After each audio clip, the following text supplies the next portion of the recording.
আন্তর্জাতিক ষড়যন্ত্রকারীরা এবার ভারতীয় সেনাবাহিনীকে কিন্তু টার্গেট করতে শুরু করে দিল।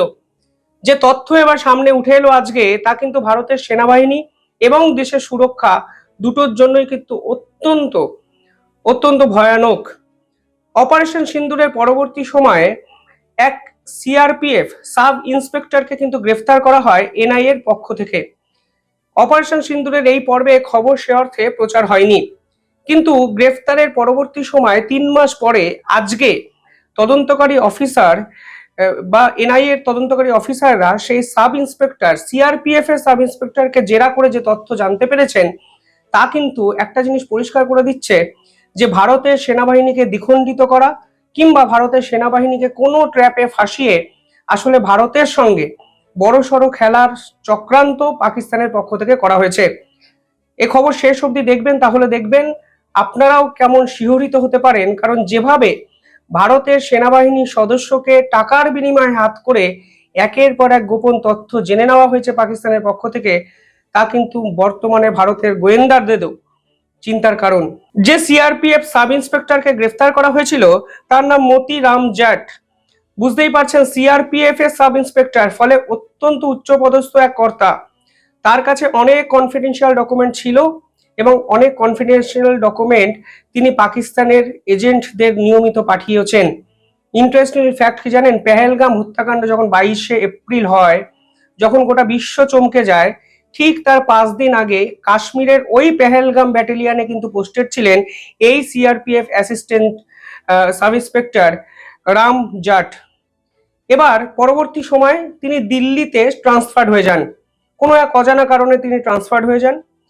কিন্তু ট্রান্সফার হয়ে যাওয়ার পরেও তিনি কিন্তু একাধিক ব্যাটালিয়নের সিক্রেট ডকুমেন্ট নিয়মিত পাকিস্তানের এজেন্টদের পাঠাতেন এবং এর পিছনে কিন্তু এক বড় চক্র নিয়মিত কাজ করতো। আমি সবই আপনাদের সহজ ভাষায় বলছি। প্রথমত কি কি জানা গেছে আমি একটু আপনাদের বলি। এই যে জাট, যাকে অ্যারেস্ট করা হয়েছে এনআইএ এর পক্ষ থেকে, সেখানে বলা হয়েছে বিভিন্ন ধরনের ক্লাসিফাইড ইনফরমেশন নিয়মিত পাকিস্তান এজেন্টদের তিনি পাঠাতেন টাকার বিনিময়ে। এবার টাকাটা কিভাবে এ প্রান্তে আসতো, ভারী ইন্টারেস্টিং একটি তথ্য।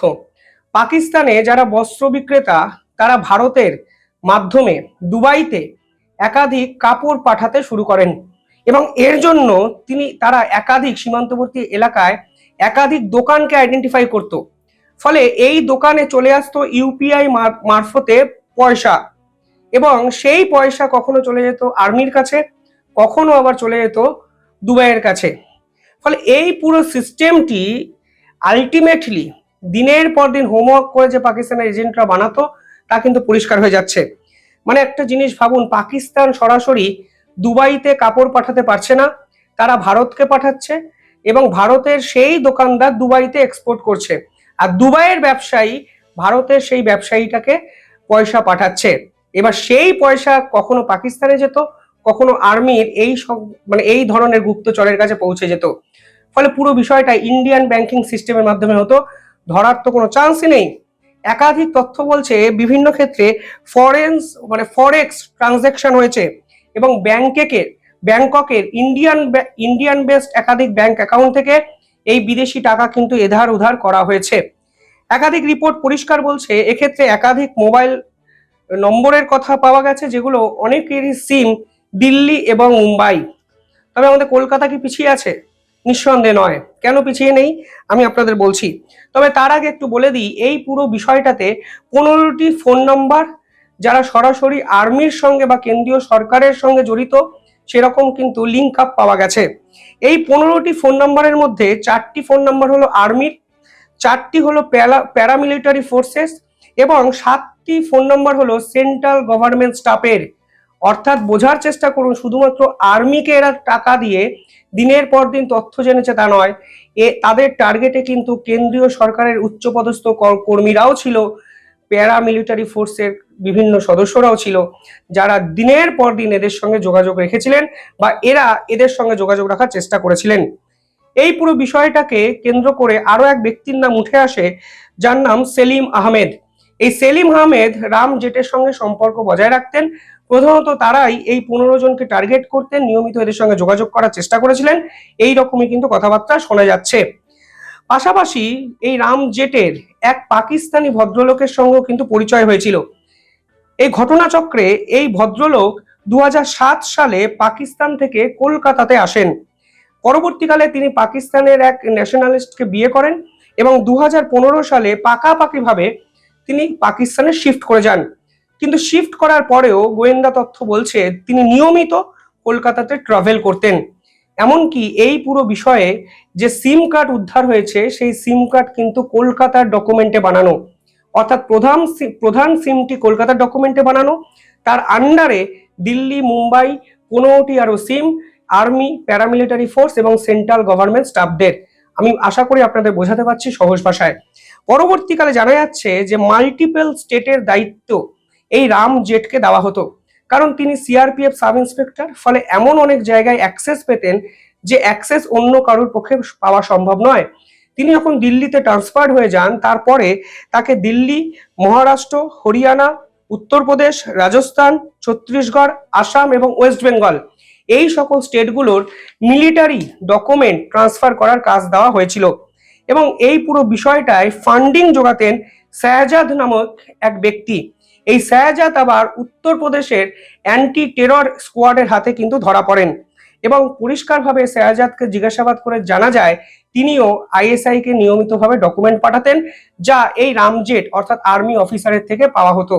অর্থাৎ বুঝতেই পারছেন এটা একটা ব্যাঙের ছাতার মতো, যে একটা ছাতার তলায় অনেক এজেন্ট এবং টাকা আসছে দুবাই থেকে, ব্যাংকক থেকে, কখনো বা কলকাতার অ্যাকাউন্ট থেকে। মানে এই পুরো বিষয়টা অত্যন্ত হোমওয়ার্ক করে, ওয়েল রিসার্চ এবং ওয়েল ম্যানার্ড ওয়েতে যে বানানো হয়েছিল তা কিন্তু আজকে গোয়েন্দা রিপোর্টে আমাদের সামনে চলে এসছে। পরবর্তীকালে জানা যাচ্ছে যে এই শাহজাদ এই রামজেটকে 3,500 টাকা পাঠিয়েছিলেন। কিভাবে মাত্র 3,500 টাকা পাঠিয়েছিলেন জানেন? একটি ট্রেন সে সময় পাঞ্জাব থেকে দিল্লিতে আসছিল। ট্রেনে এক কো প্যাসেঞ্জারকে তিনি অনুরোধ করেন যে তার টাকাটা যদি তিনি নিয়ে যান তাহলে তার খুব উপকার হবে এবং নির্দিষ্ট স্টেশনে নামার পর আপনার থেকে সেই টাকাটা কেউ নিয়ে নেবে।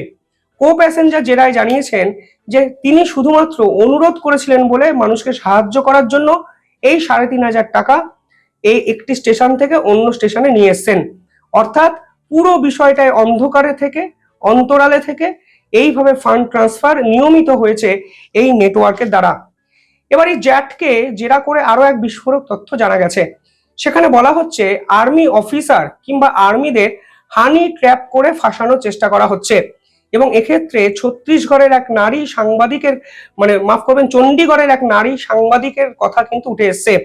সেখানে বলা হচ্ছে জ্যাটকে পাকিস্তানের এজেন্ট দ্বারা হানি ট্র্যাপ করা হয় এবং তার সঙ্গে একজন টিভি জার্নালিস্ট যিনি ভারতে কর্মরতা এবং একটি অত্যন্ত বড় মানের প্রতিষ্ঠানে কর্মরত এক মহিলা সাংবাদিকের সম্পর্ক তৈরি হয়। এই সম্পর্ক তৈরি হওয়ার পরে জ্যাট নিয়মিত ভিডিও কল তাকে করতেন, নিয়মিত ফোন করতেন এবং যখন তাদের মধ্যে সম্পর্ক ভালো করে বিল্ড আপ হয়ে যায় তখন জ্যাট নিয়মিত আকারে আর্মির ইনফরমেশন এই মহিলাকে শেয়ার করতেন এবং এই মহিলা আবার পাকিস্তানি এজেন্টকে শেয়ার করত। এবং কিছুদিন পর যখন জ্যাট এই মহিলাকে বিশ্বাস করতে শুরু করেন তখনই এই মহিলা অন্য এক এজেন্ট, পুরুষ এক এজেন্টের সঙ্গে জ্যাটের পরিচয় করিয়ে দেন, ফলে এই কমিউনিকেশনটা সম্পূর্ণ অন্যত্র শিফট করে যায়। এবং পরবর্তীকালে যেটা জানা যায় তা হলো জ্যাট সরাসরি সেই পুরুষ এজেন্টকেই ডকুমেন্ট শেয়ার করতেন। বুঝতেই পারছেন অনেক বড় নেটওয়ার্ক, অত্যন্ত জটিল একটি ভিডিও। আশা করি আপনারা বুঝতে পারছেন। কিন্তু সব থেকে ইম্পর্টেন্ট হলো আমাদের দেশের এনআইএ, ন্যাশনাল ইনভেস্টিগেশন এজেন্সি, যেভাবে আর্মির এই উচ্চপদস্থ কর্তাকে জেরা করেছেন, যেভাবে আটক করেছেন এবং সঠিক সময় যেভাবে ভয়ঙ্কর অ্যাকশনগুলো, পদক্ষেপগুলো নিচ্ছেন তা কিন্তু সত্যি প্রশংসাযোগ্য। এবং এটা বাস্তব যে আমরা কিন্তু বিভিন্ন দিক থেকে বিপদের মুখে দাঁড়িয়ে আছি। নিয়মিত আমাদের আর্মি অফিসার, সেনা জওয়ান, সিআরপিএফ জওয়ান, বিএসএফ কর্মকর্তারা লড়াই করছেন বলে আমরা কিন্তু এখনো সুরক্ষিত আছি। যাই হোক, আপনারা কিভাবে দেখছেন পুরো বিষয়টি কমেন্টে জানাবেন। ধন্যবাদ।